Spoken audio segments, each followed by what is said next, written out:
অতিথি। ঈদ মোবারক। ইলিয়াস, আপনাকে ঈদ মোবারক। আপনাকে ঈদ মোবারক। ঈদ মোবারক। ঈদ মোবারক। এক বছর পার হয়ে গেছে হাসিনার এই চট করে ঢুকে যাওয়া, চট করে ফিরে আসা, হ্যান করেঙ্গা ত্যান করেঙ্গা, মোটামুটি এগুলো এবারে 15ই আগস্টে যে অবস্থা দেখলাম আর কি, তাতে তো ধরেন মানে বলাই যায় যে ঈদ মোবারক, মানে একটি ফ্যাসিবাদী দল বিদায়ের পথে বা বিদায় অলমোস্ট শেষ আর কি, অলমোস্ট শেষ। তারা হয়তো এখন একটা চোরাগুপ্তা অনেক কিছু করার চেষ্টা করবে। তো আমরা এই প্রসঙ্গটা আসছি দাদা, আওয়ামী লীগের ফ্যাসিবাদ এবং এই প্রসঙ্গটা আসছে, কিন্তু প্রথমে যে আমরা যে বিষয়টা নিয়ে শুরু করতে চাই যে নির্বাচনী একটি অনিশ্চয়তা, এনসিপির ওই নাসিরউদ্দিন পাটোয়ারির বক্তব্যের পরে বিষয়টা আরো বেশি আলোচনায় আসছে। জামাত তার অবস্থানে, পিআর লাগবে, এনসিপি তার অবস্থানে, এর মধ্যে আবার ধরেন জুলাই আন্দোলনে অংশ নেয়া প্রায় 60 জন প্রাইভেট পাবলিক বিশ্ববিদ্যালয়ের যারা নেতা ছিলেন তাদের বক্তব্য, তারা 4 দফা দাবি দিয়েছে, নতুন সংবিধান, গণপরিষদ নির্বাচন, এরকম 4টা দাবি আছে তাদের। তো সব মিলিয়ে আপনার কি মনে হয় নির্বাচন আসলে কোন দিকে? ডক্টর ইউনূস কি সক্ষম হবেন এই পরিস্থিতিগুলো মোকাবেলায়? প্রফেসর ইউনূসের প্রশাসনের সক্ষমতার ব্যাপারে তো প্রশ্ন আছেই, আর সেটা আমারও আছে যে আদৌ তিনি প্রস্তুতি সম্পন্ন করতে পারবেন কিনা। বিশেষ করে আইন শৃঙ্খলা পরিস্থিতির যে অবস্থা, পুলিশ বাহিনীর যে অবস্থা, তার পুলিশ বাহিনীর যে ইন্টারনাল মোটিভেশনের যে অবস্থা, সেটা সবকিছু মিলে নির্বাচন অনুষ্ঠানের মতো প্রস্তুতি উনার আছে কিনা সেটা একটা প্রশ্নের বিষয়। কিন্তু আমি যেটা ব্যক্তিগতভাবে মনে করি যে প্রফেসর ইউনূস নির্বাচনের যেই ডেডলাইন দিয়েছেন এবং রাজনৈতিক দলগুলো যে ডেডলাইনটা মেনে নিয়েছে, সেই ডেডলাইনকে সামনে রেখেই আমাদের আগানো উচিত এবং সেটাই আমাদের লক্ষ্য হওয়া উচিত, যেন নির্বাচনটা নির্বিঘ্নে ফেব্রুয়ারির মধ্যেই সম্পন্ন হয়ে যায়। সেটা আমাদের সকলের চাওয়া উচিত। কিন্তু এটা আসলে করতে পারবেন কিনা এটা আমি জানি না।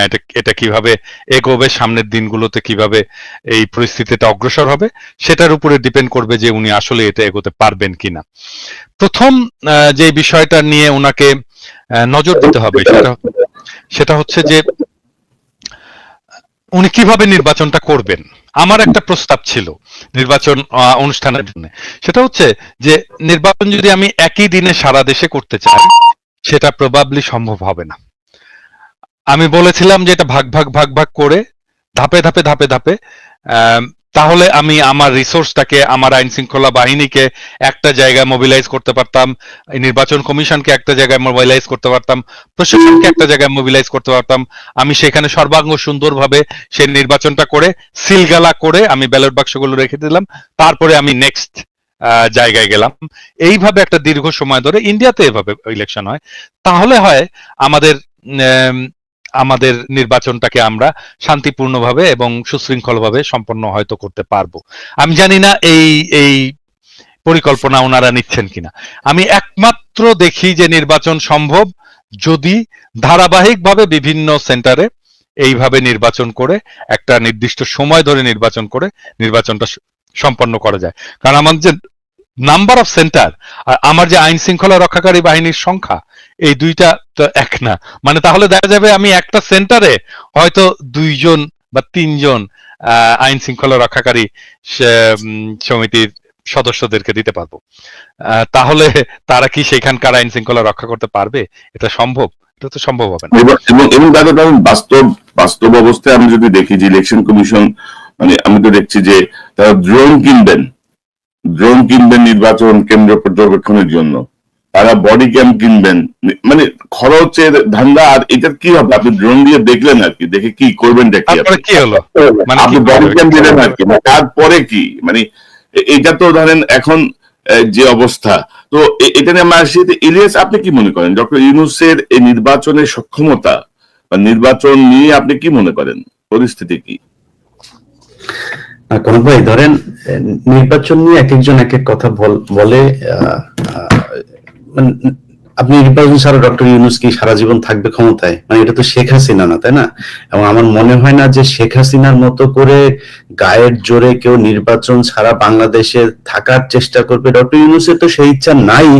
অন্য কেউ ভবিষ্যতে চেষ্টা করবে, আমার মনে হয় এটা অদূর ভবিষ্যতে বাংলাদেশের ইতিহাসে আর সম্ভব না। বাংলাদেশের ইতিহাস অন্যভাবে লেখা হয়ে গিয়েছে এবং বাংলাদেশের মানুষ বুঝিয়ে দিয়েছে যে আমরা লড়াই করতে পারি। এই এই ধরনের লড়াই নিকট অতীতে পৃথিবীর, বাংলাদেশ তো বহু পরের কথা, পৃথিবীর ইতিহাসে কোথাও ঘটে নাই। একজন মানুষকে, আমি নিজে আমার কথা বলি, আমার বন্ধু হোক, আমার ভাই হোক, আর যেই হোক, আমার সামনে তার বুকে গুলি করছে আর আমি তাকে ধরে তারপরে নিয়ে আসবো, এই সাহস বোধহয় আমার হবে কিনা আমি জানি না। এটা বাংলাদেশের মানুষ দেখিয়েছে। এবং আজকে বাংলা এডিশনে একটা নিউজ গিয়েছে, আপনি ঢাকা মেডিকেলের কয়েকজন ডাক্তারের বক্তব্য নিয়ে, যে ওই সময় কি হতো, জুলাইয়ের ওই সময় যে মানুষ যখন যেত, একজন মা তার সন্তানের মাথার খুলি তার হাতে করে নিয়ে গিয়েছে, যে স্যার আমার আমার আমার এই সন্তানের খুলিটা আপনি মাথায় ইয়ে করে, ওর নিঃশ্বাস ছিল নাকি তখনও, বলছে এটা ই করে দেন। আর আরো বিভৎস সব ঘটনা তিনি ডাক্তার বলছিলেন, বাংলাদেশে আজকে নিউজে এসেছে। তো সেখান থেকে আবার ওই যে খাতাটা, আমার যে ভর্তির যে ইয়েটা থাকতো, এটা কি বলে, রেজিস্টারটা আবার গোয়েন্দা সংস্থার লোকজনকে ডাক্তারদের কাছ থেকে নিয়ে এসেছেন, যে কারণে সঠিক তথ্যটা ডাক্তাররাও জানেন না যে কি পরিমাণে মানুষ মারা গিয়েছেন, আহত হয়েছেন। এটাই তো বাংলাদেশের ইতিহাস। তো 24-কে এত ছোট করে দেখে, আমরা 71-এর সাথে মিলাইতে চাই না, কিন্তু 24-কে যারা ছোট করে দেখে, এইটাই বাংলাদেশের মুক্তি। ওই সময় আমাদের হাফ স্বাধীন হয়েছিল দেশ, এখন পূর্ণ স্বাধীনতা পেয়েছি আমরা 24-এর মাধ্যমে। একটা ইন্টারাপ্ট করি ইলিয়াস, একটা ইন্টারাপ্ট করি। জি জি, আমরা 71-এর সাথে মিলাতে চাই না কেন? না 71-এর মানে উঠে গেলে অনেক তর্ক আসবে, যেহেতু এখানে ধরেন এই স্বাধীনতা যুদ্ধটাকে যেভাবে করা হয়েছে, ডক্টর ইউনূসও যদি চাইতো, গত 1 বছরে কি সম্ভব ছিল না দাদা, যে আমাদের কতজন মানুষ মুক্তিযুদ্ধে অংশ নিয়েছিল, কতজন শহীদ হয়েছে, কতজন ধর্ষিত হয়েছে, কার কার আজকে না বললাম কার কার আব্বারা হচ্ছে পাকিস্তানি মিলিটারি, এটা তো আমাদের খুঁজে বার করা দরকার। পাকিস্তানি মিলিটারিদের ঘরে কাদের কাদের পয়দা হওয়া, এটা জানা দরকার না? এটা জানুক, আমাদের জানাক, আমরা চাই তো। মানে এটা হাসি তামাশার বিষয় না। 2 লক্ষ মা বোনের ইজ্জত, এটা বিশাল আকারের একটা অভিযোগ। আপনি সেটা করেন, খুঁজে বের করেন, আমরা তো চাই। তো সেটা তো সম্ভব না, আমি জানি না এটা আদৌ সম্ভব কিনা, করবে কিনা, কেউ তো করে না। ইলিয়াস, মানে আমার আগামী কালকে একটা বোমবাস্টিং এপিসোড আসবে মুক্তিযুদ্ধের নিহতের সংখ্যা নিয়ে। আমি এটা এখনই বলতে চাই না স্পয়লার দিয়ে। আমার বিশ্বাস এই ভিডিও দেখার পরে আমাদের অনেকের চোয়াল খুলে পড়ে যাবে আর কি। হ্যাঁ, এবং আমাদের সমস্ত রেকর্ডই আছে। হ্যাঁ, সমস্ত রেকর্ড আছে। এটা করা খুব জরুরি, এটা খুব করা জরুরি। আমি বাংলা এডিশনকেও বলেছি যে প্রতিটা জেলায় জেলায় গিয়ে এই পুরো খোঁজ নিয়ে আসতে, এবং যাদের কথা বলা হয়েছে যে যারা ধর্ষণ হয়েছে, তারপর অনেক মানুষ মারা গিয়েছে বলা হচ্ছে, এই জায়গাগুলো আসলে কতটা সঠিক, কিভাবে ইতিহাসকে দূষিত করা হয়েছে, এই জিনিসগুলো আমার মনে হয় এই কাজগুলো করলে উঠে আসবে। যে কারণে বললাম যে ওই সময়টা না আসা পর্যন্ত আমরা 24-এর সাথে তুলনা করতে চাই না, কোনটা বড় কোনটা ছোট সেটা। আমার জন্য 24-ই সব, আমার জন্য 24-ই স্বাধীনতা, আমার জন্য 5 আগস্ট হচ্ছে বিজয় দিবস। তো এটা আমি মানতে চাই। এখন যারা দেখেছেন 71, তারা বলতে পারবেন কতটা যুদ্ধ হয়েছিল সারা দেশে। আমি ইলিয়াস একটা খুব বেসিক একটা তর্ক হাজির করতে চাই। মানে বাংলাদেশের মানুষ স্বাধীন হতে চায়, এটা যদি 1971-এর আকাঙ্ক্ষা হয়ে থাকে, তাহলে ইন্ডিয়া এসে আমাদেরকে স্বাধীন করে দিয়ে যেতে পারে কি? না, সেটা তো পারে, করে দিয়ে যেতে পারে। এক দেশ আরেক দেশকে সহযোগিতা করলে না, এক দেশ মানে আমাকে আরেকজন স্বাধীন করে দিয়ে যেতে পারে না। আমি বলছি যে তারা যদি সহায়তা দেয়, সামরিক সহযোগিতা দেয়, সেটা ঠিক আছে, কিন্তু তারা তো বলছে যে এটা হচ্ছে তাদের সাথে যুদ্ধ। তারা তো বলেন আমরা বাংলাদেশকে স্বাধীন করতে। তারা 15 আগস্টে তারা এই কি বলে, এই 16 ডিসেম্বর ইন্ডিয়া আমাকে স্বাধীন করে দিয়ে যদি যায়, সেটা স্বাধীনতা না। আমার খুবই মৌলিক একটা প্রশ্ন, ভারত যদি আমাকে স্বাধীন করে দিয়ে যায়, সেটা আমার স্বাধীনতা না? দাদা ওইটা আরো পিন পয়েন্টে বলতে পারেন যে আমাদের বিজয় দিবস 16 ডিসেম্বর, ওই দিন আমাদের দেশ স্বাধীন হলো। ওই 16 ডিসেম্বরের অনুষ্ঠানে আমার দেশের কে ছিল? একজনের নাম বলেন। ছিল না কেন? এটা কিসের আমার সাথে? ইলিয়াস, আমরা অন্য তর্কে চলে যাচ্ছি, অন্য তর্কে চলে যাচ্ছি, কারণ এটা খুবই না, এগুলো স্টিমুলেটিং খুব তর্ক। গুরুত্বপূর্ণ এই তর্কগুলো আলোচনা, আমাদেরকে এগুলো করতে মানুষের হবে। জানা দরকার, খুব গুরুত্বপূর্ণ এই আলোচনা। বিষয়টা নিয়ে আমরা হয়তো অন্যদিন আরো বিস্তারিত পরিসরে বসতে পারি প্রস্তুতি নিয়ে। আমার মনে হয় যে আমরা আজকে না, করতে হবে, এটা কনক, এটা করতে হবে। এটা আমি আমরা এটা করতে চাই। আমরা করতে চাই। এটাকে খুব সহজে যেভাবে সামারাইজ করা যেতে পারে সেটা হচ্ছে যে, ধরেন আমি মনে করি অনেক অনেক মানুষের এটা নিয়ে, আমি নিজে আমার সত্যি কথা বলে, আমি যতদিন পর্যন্ত ধরেন ইভেন 2012 সাল পর্যন্ত এই গণজাগরণ মঞ্চের পর থেকে অনেক কিছু দেখছি, বুঝছি, কিন্তু এর আগ পর্যন্ত আমার ভেতর একটা ছিল যে পাকিস্তানিরা এত বদমাইশ ছিল, এত পরিমাণে মানুষকে আমাদেরকে মারলো, এত মা বোনকে, মানে 30 লক্ষ আর 2 লক্ষ শুনতে শুনতে একদম ছোট থেকে বড় হয়েছে। কিন্তু আমি খুব স্বাভাবিক একটা ইকুয়েশনের দিকে যাই, ধরেন আমি মনে করি যে 30 লক্ষ মানুষ মারা গিয়েছে। 30 লক্ষ মানুষ যদি মারা যায়, তাহলে 30 লক্ষকে আমি 68,000 ভাগ দেই। 68,000 দিয়ে ভাগ দিলে এক এক গ্রাম প্রতি কয়জন করে পরে আপনি হিসাব করেন। আপনার গ্রাম না। তবে ইলিয়াস, আমি আপনাকে শুধু একটা বিষয় অ্যাড করি যে মার্কিন যুক্তরাষ্ট্রের যে গোপন দলিল, সেই দলিলে কিন্তু মৃতের সংখ্যা 3 লক্ষ কিন্তু মেনশন করা আছে, 3 লক্ষ।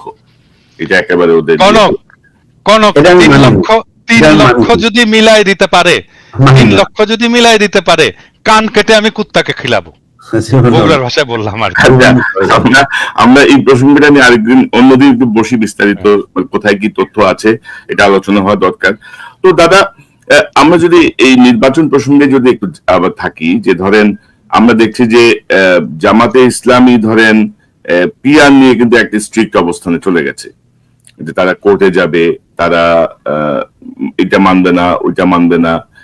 জামাতের সঙ্গে এনসিপিও অনেকটাই একমত। তো জামাত কি কোনো ঐতিহাসিক ভুলের মধ্যে আবার যাচ্ছে? মানে ধরেন যে আপনি আমরা 86 একটা ঘটনা দেখলাম, 91-তে বিএনপির সঙ্গে জোটবদ্ধ ছিলেন, 96-তে এসে আবার বিএনপির বিরুদ্ধে মাঠে নামলেন, গত 16 বছর ধরে একসঙ্গে আন্দোলন করলেন। বিএনপি জামাত একটা মানে প্রবাদ, মানে প্রেজ ওয়ার্ড হয়ে গেছিল না, যে আমাদের একটা ইয়ের মতো। তা এখন এসে দেখা গেল যে ইয়ের পরপরই দেখা গেল যে দুজনের মধ্যে বিশাল দ্বন্দ্ব। তো মানে বিএনপি ভুল করছে, জামাত ভুল করছে, মানে এটা তো হওয়ার কথা ছিল না আর কি, না? যে ফ্যাসিবাদ বিরোধী যে শক্তিটা, এদের মধ্যে একটা ঐক্য দরকার ছিল।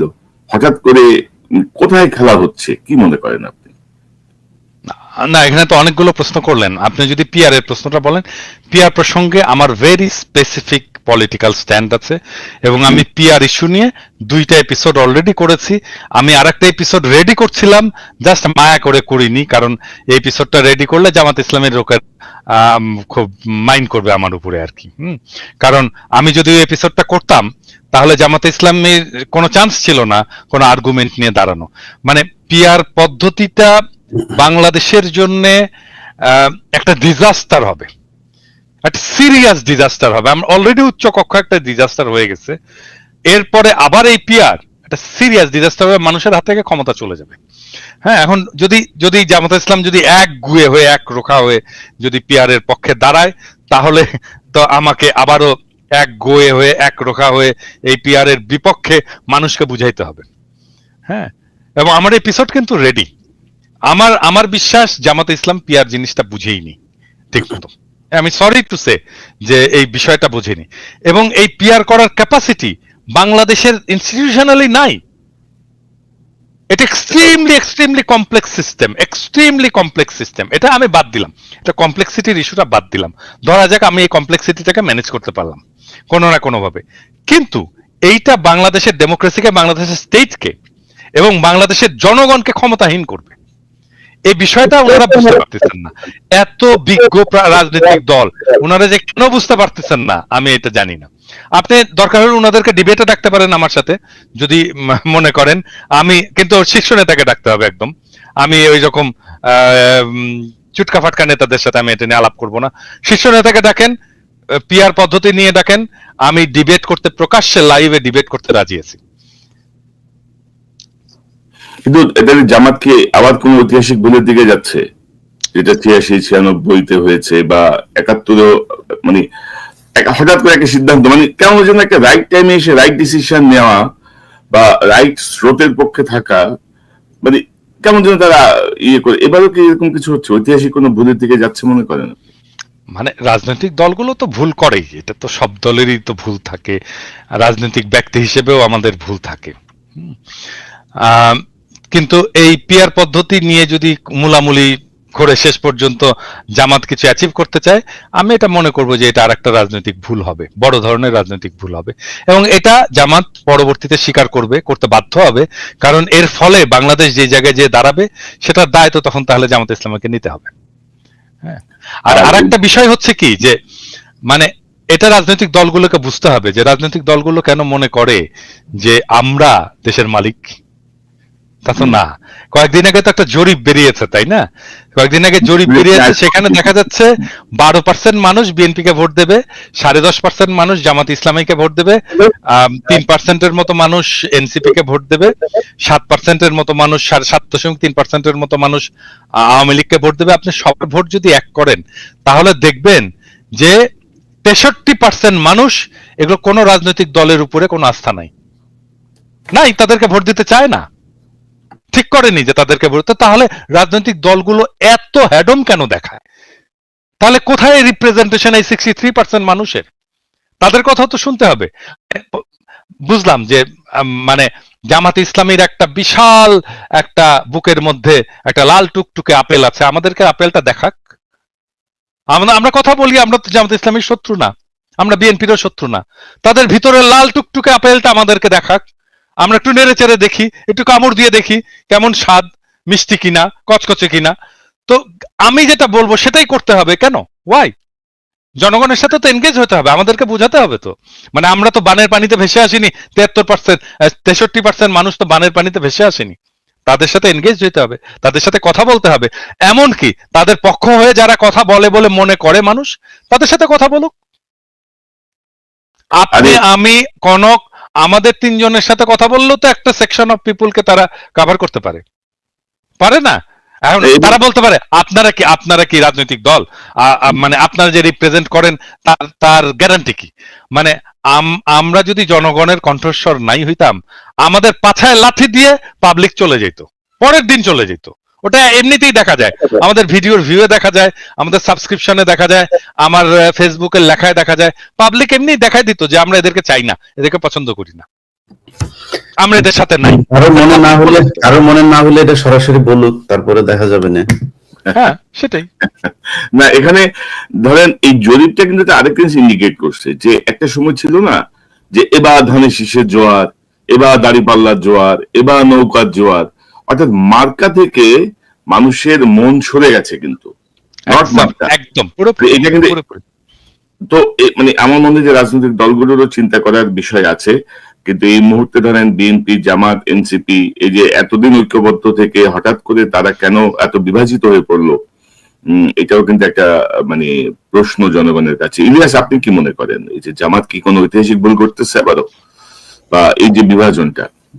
দাদা তো ওই অ্যাঙ্গেলের কথা বললো, আমি ওইটাতে আর না যাই, আমি একটু ঐক্যের কথা বলি ভাই।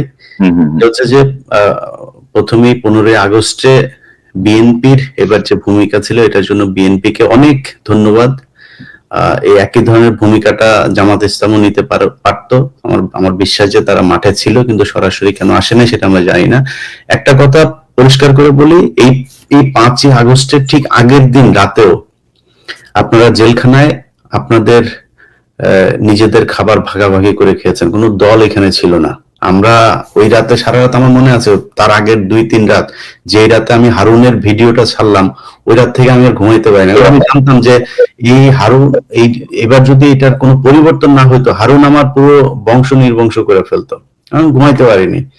তো আমরা সবাই তখন মানে একদম চাতক পাখির মতো দেশের দিকে তাকিয়ে থাকতাম যে বিএনপি, জামাত কারা কি করবে। আপনাদের ভেতরে তো আমরা কোনো বিভাজন দেখি নাই। হঠাৎ করে এখন আমি যেটা লক্ষ্য করছি যে সবার ভেতরে না, কিছু কিছু নেতাদের মাঝখানে খুব অতি উৎসাহী কথাবার্তা বলে তারা নিজেদের ভেতরে একটা বিভাজন তৈরি করছে। দেখেন ভাই, বাংলাদেশে গত 15 বছরে আওয়ামী লীগ একটা জিনিস করতে পারে নাই, সেটা হচ্ছে একটা বলার মতো, তুলনা করার মতো একটা বিরোধী দল তারা তৈরি করতে পারে, অনেক চেষ্টা করেছে, সব শেষ নির্বাচনে তারা ড্যামিনি ভোট টোট দিয়ে তারপরে চেষ্টা করেছে, পারে নাই। বিএনপি এবার যেটা পেয়েছিল, অটো শক্তিশালী একটা বিরোধী দল পেয়েছিল। জামাত, এনসিপি তারা যদি বিরোধী দলে আসতো, সারা পৃথিবীর কাছে আমার মনে হয় বিএনপির জন্য এটা সবচেয়ে সুবিধাজনক একটা জায়গা থাকতো। ধরেন বিএনপিকে এতদিন ধরে জঙ্গিদের নেতা বলা হয়েছে,